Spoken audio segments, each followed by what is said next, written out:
Hi YouTube, welcome back to my channel.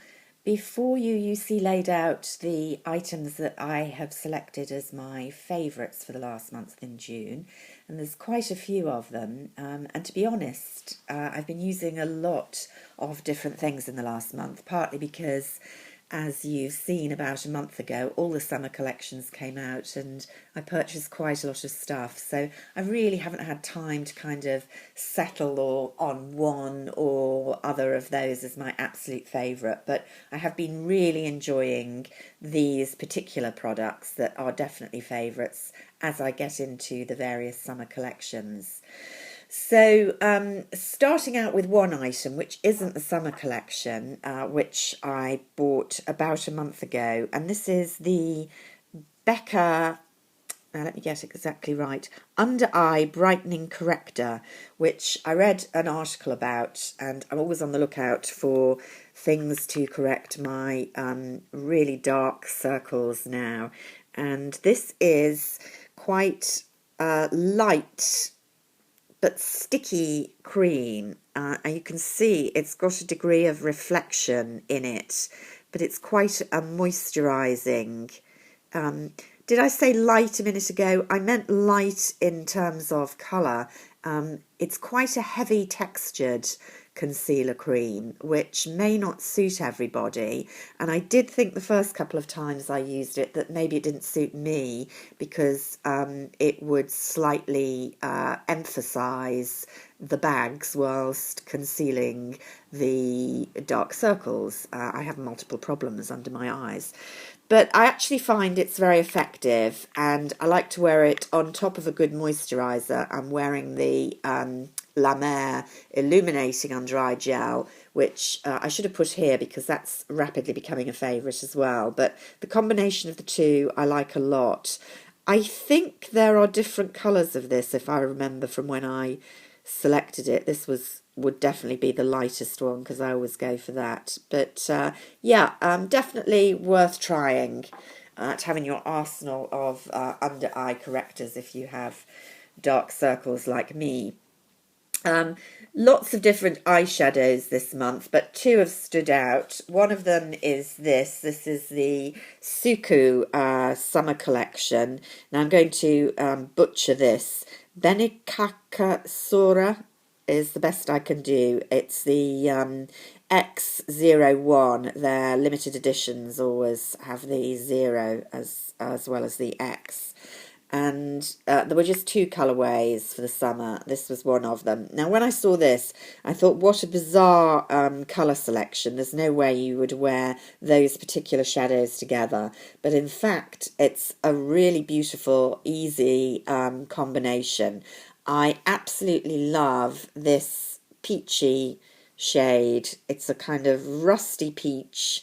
On the great thing with these are you can really blend them out super easily or build them up. They're very subtle shades on the lids, give a sheen but not too much. It's just the right colour to make my grey blue eyes pop, and I spread that all over the lid. And then this aubergine, which I thought, well, there's no chance that's going to go well, somehow works really well as a transition colour just above my eye. And so those two I wear together. You can see there, they can look very subtle. You can build them up. And then, of course, you've got the white, slightly glittery shade. I'm slightly less fond of this one. At a push, I use it in the inner corner, but I actually prefer a slightly matter shade. But you can also put it over these to give extra sheen. These are beautiful layering colours, really easy to use, and it's a surprising combination that I think would look good on a lot of people. So I've been loving that. The other one that I think I may talk about in more detail in a separate ad, you can see the familiar Tom Ford. This is one of the golden oldies from their regular selection.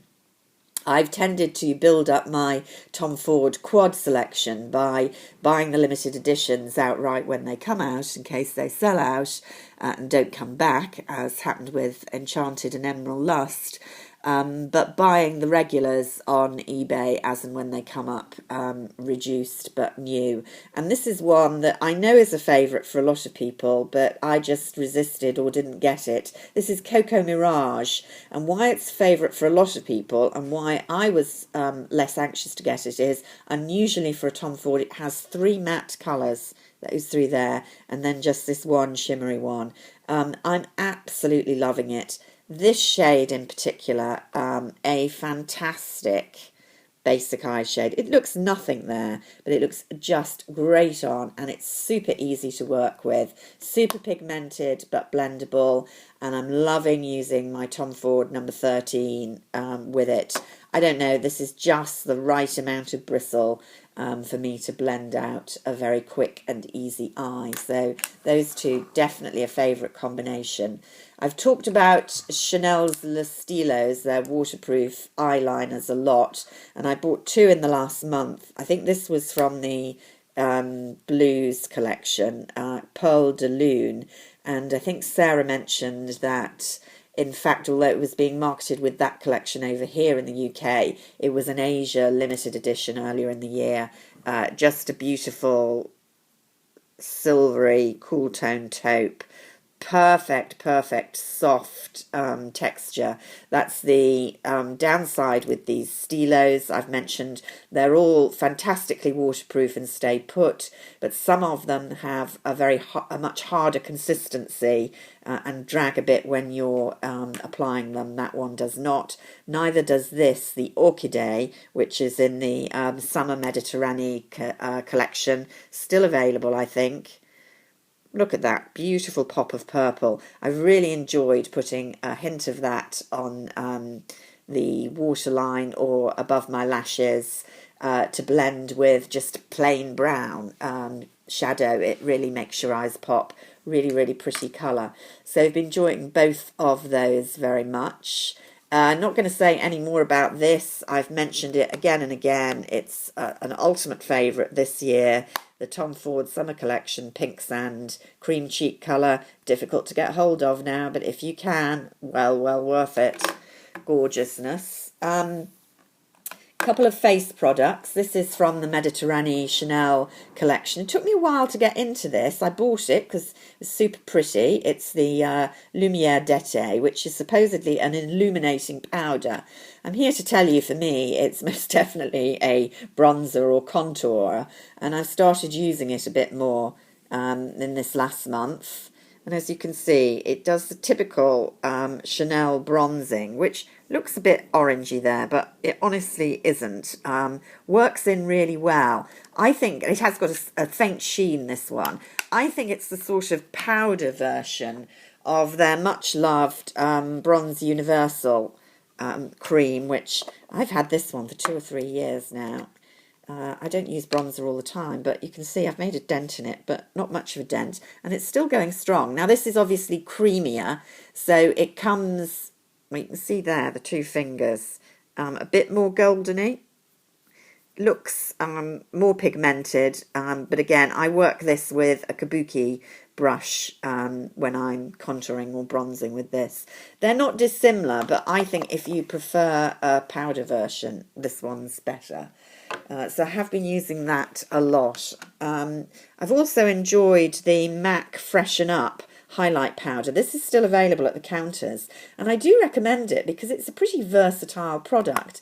I mean, you can swirl all those colours together, and on my fair cool tone skin, that actually works as a blush, a subtle, pretty, almost tangerine-y blush. But you can also definitely use the separate shades, out of fingers here, and get a nice kind of golden highlighter, pretty sandy colour, and this definite much more pigmented blush.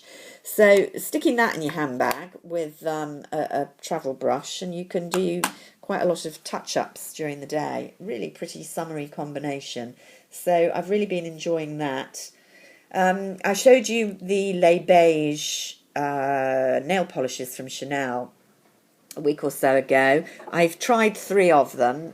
This is my favourite. I'm wearing this today. Very, very pretty, subtle pink. Wears really well. Very good formula this time round. So I'm liking all of them really, but particularly that one. And with it, I like to bust out this old favourite, a Rouge Volupte from Yves Saint Laurent. These are their, what I call their sticky lipsticks. I just love the packaging, really pretty in the handbag. And they're a very, very creamy, very, very slippery lipstick that it does wear off, I have to say. And I don't like it all the time, but just occasionally in the summer it feels nice and moisturising. I've got a few colours, that pink one, when I'm doing the Barbie pink look. I've also been working my way through some of the Tom Ford Lips and Boys, which I have a ton of. Love this coral now in the summer. How about that for a real pop of true coral? Looks super flattering on, really wakes you up when your face is looking a bit tired, which mine frequently is. That's Matthew. If you've got it, bring it out now. You can get them occasionally on eBay. And then finally, a blast from the past. I've been buying some vintage perfumes on eBay. This is an old formulation of white linen from the 90s. I much preferred the more powerful aldehyde formulation that we had then. It's quite a dated perfume in some ways, and it's a bit in your face. A number of people have admired it in the last couple of days when it's been hot here in the UK, and I've been wearing this one exclusively. A definite kind of white floral aldehyde mix, very, very recognisable. And sometimes, you know, that's just what you need, and something fresh and crisp for the summer. So I've definitely been enjoying that as a variation from my usual Chanel's and Tom Ford's. So those are my favourites for the month of June. Sad that we're going to be into the second half of the year next month, but let's make the most of these nice long summer days, and I'll speak to you soon. Bye for now.